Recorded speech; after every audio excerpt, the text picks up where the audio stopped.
So, I really like the Stormcast Eternals. I think they're a great looking model, despite the fact that they are the generic poster boy of Warhammer Age of Sigmar. Now, about 5 or 6 years ago, I painted this guy, and I was really happy with how he turned out. This was my first time painting an Age of Sigmar fantasy model, and my first time painting a fantasy model of this high detail, and I really love how it turned out.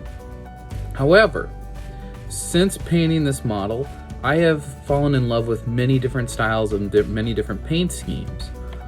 One of which was, and if you follow me on other social medias, you'll know that I found a way to do an actual reflective chrome paint job, this chrome silver that actually will reflect things in the room.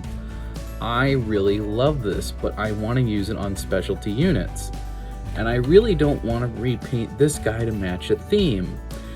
And then I thought, well, it's Warhammer. And in the spirit of Warhammer, I thought, well, if I redesign my own envisionment of what Stormcast can be, why can't my main commander guys be real people? And why can't my special operatives and specialty units be real people? But why can't the generic foot soldier be a living statue or a magical construct, like the Terracotta Army? And so that's where today's video is going to come into play. See, I had this little generic freebie figure given out at a Games Workshop store, or given to me while I was still running my store. And I really like this sculpt. I have a few of these for testing out paint schemes. I thought, well, let's give this Terracotta Army a shot. Let's try and make one. And I'm not going all out with the details, so I'm not cutting up, carving in, adding holes, things like that. That is definitely coming though, and there will be a video on that when I start doing that. But today was a proof of concept day because I hadn't seen anybody do terracotta. I've seen living statues before, but I've never seen someone try to do the Terracotta Army. So today was a day about experimentation and learning with a fast, relatively cheap, and inexpensive way of going about doing this was. And I was pretty much able to paint everything with a single brush in a single sitting with only 4 colors of paint. If you'd like to see how I did that, please stay tuned and enjoy the video.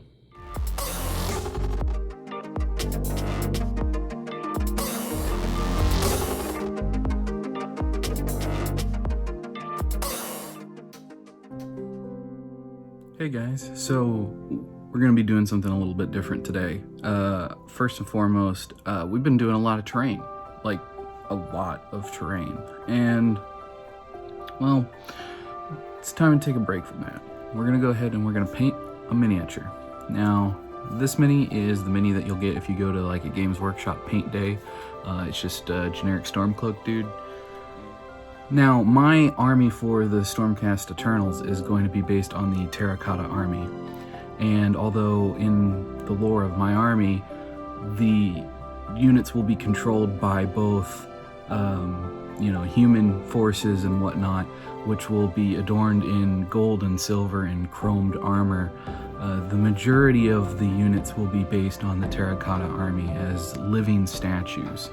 So today we're going to be figuring out the paint scheme for that and how we're going to do that, because I need to be able to bang out a bunch of units quickly in order to build the army properly. If you've been following me on TikTok, you'll know that I did a Sister of Battle, and I did a sandstone feature around the bottom. The sandstone, I've had some people comment and tell me they feel it looks like terracotta. And although maybe a very sun-bleached version of terracotta I would agree with, I want to go somewhere between sandstone and a full orange terracotta color. So today's video is going to be about experimentation and trying to figure out the best way to accomplish that. Now, for as much as I would love to show my reference imagery that I'm using for getting my colors and everything else sorted out and how I'm doing my weathering, unfortunately, I don't own the rights to those images. I'm basically just going on Google and doing an image search for the Terracotta Army, Trust me, just Google search that if you're unfamiliar with it, and you will find just tons and tons of videos, resources, photos, whatever, name it, documentaries, just a lot of information about the Terracotta Army and how it was formed, where it came from, and why it was. But I'm going to go beyond that now and just state that this paint scheme ended up being a lot simpler than I thought it was going to be.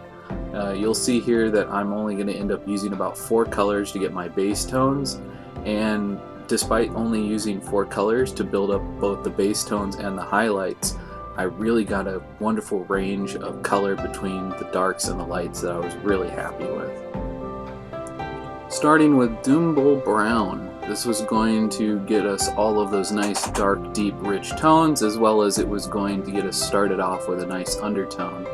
I wanted a darker undertone than what I could get by just priming in white, but I didn't want it all the way to black. So I did a basic Xenophils highlight, hoping that some of that would show through in the brown. I ended up being wrong here, but again, today was about experimentation.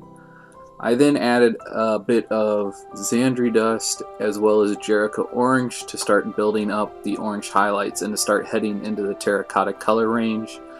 Now, I later found out that I could just stick to Jericho Orange and not even bother with the Xandri Dust, and I basically was able to get the exact same color range and build up all the way from dark colors all the way to light colors.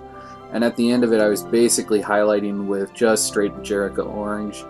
I wanted to put a bit of a more starker highlight on things with the Jericho Orange, but I ended up deciding against that, as these were going to be generic ground troops, and I didn't want them standing out to the same level that my commander and leader units were. So I went against actually putting this final edge highlight on things. If you're following along, you may decide that you want to do this, especially if you're doing this paint scheme for something like D&D minis.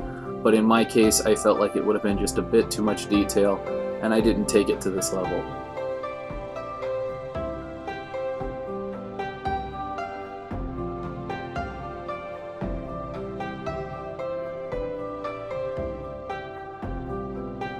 So what you can see me doing here is I had started to introduce some of the more Xandri Dust color to this paint to try to brighten up the brown and to get it ready to accept the orange.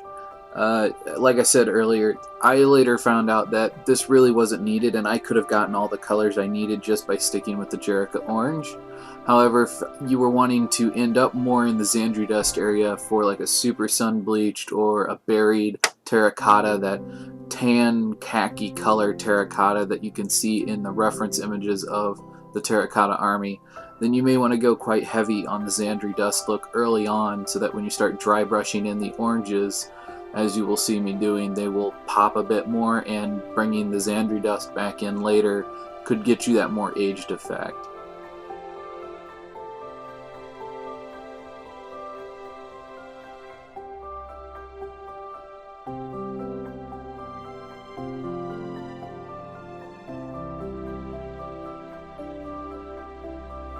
At this point in time, I am basically almost a creamy orange color, typical terracotta color, and at this point I knew that this was going to be a freshly manufactured look. This is about the upper end before you want to start adding weathering. So at this point, I set everything aside. I put on an Agrax Earthshade wash and a little bit of Nuln Oil. I didn't go crazy with the Nuln Oil. I kept it mostly to the Agrax Earthshade, the dark brown wash, and I really muddied this guy up.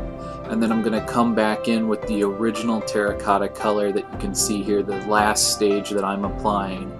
And I used that as the first stage of highlighting in the next step of the video.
wanted to take a second to just talk about the highlights and metals. So all I've used here is golds and silvers. This is the final effect all put together. But I wanted to take a second to talk about why I didn't show off the golds and silvers more in the video and why I just high sped through everything. And as you can see, they don't really show through a whole lot. The glow effect kind of covers up things, so I felt no point in going into detail over something that was basically covered up. But to show off what I have done is I gave him a real leather belt, leather straps around that little crystal.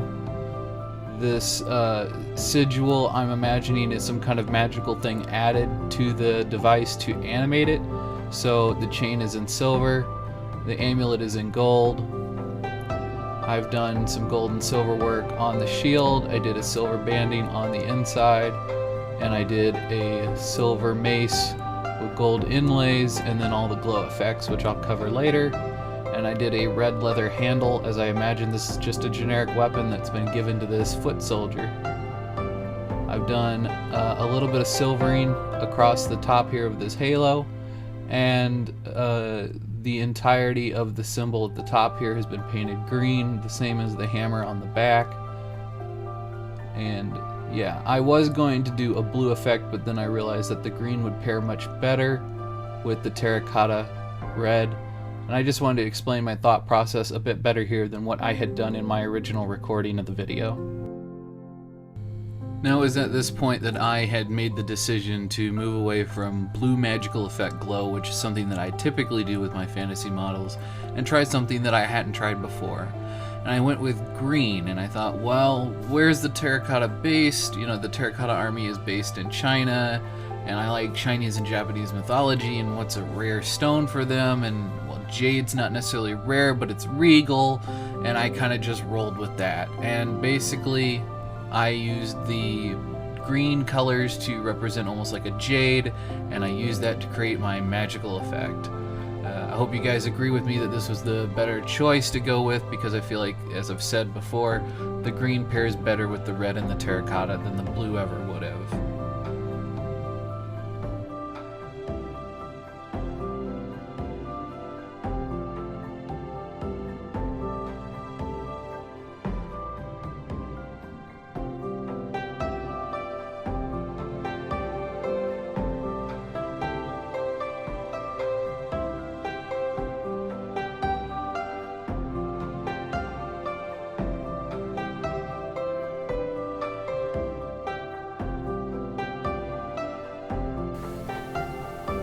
So today's video, I'm going to be using this Badger number 100.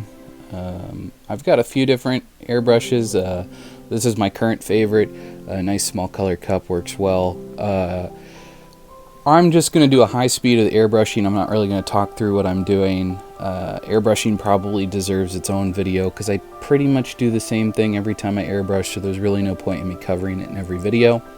So from this point forward, I'm going to go ahead and I'm going to turn on the exhaust fan just behind here, and I'm going to go ahead and put on a mask to protect my breathing. And yeah, so we're just going to high speed it from this point out.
Okay, so I've got my glow effect on here. There's a few little places that need to be a little cleaned up. Like, I don't like the glow effect being as overwhelming on the maul as what it is, and I could just knock that back with a little bit more silver and a little bit of gold edge highlighting. I want to fix up the talisman here and add a little bit of gold back into that anvil. But I am overall pleased with the effect I've got. I'm going to do a little bit of glazing of color in these little open spikes up at the top of the shield. I completely missed that when I was laying in my jade color earlier. But all in all, I'm really pleased with how it's turned out. So I'm going to go ahead and add in those final little edge highlights and those final little details.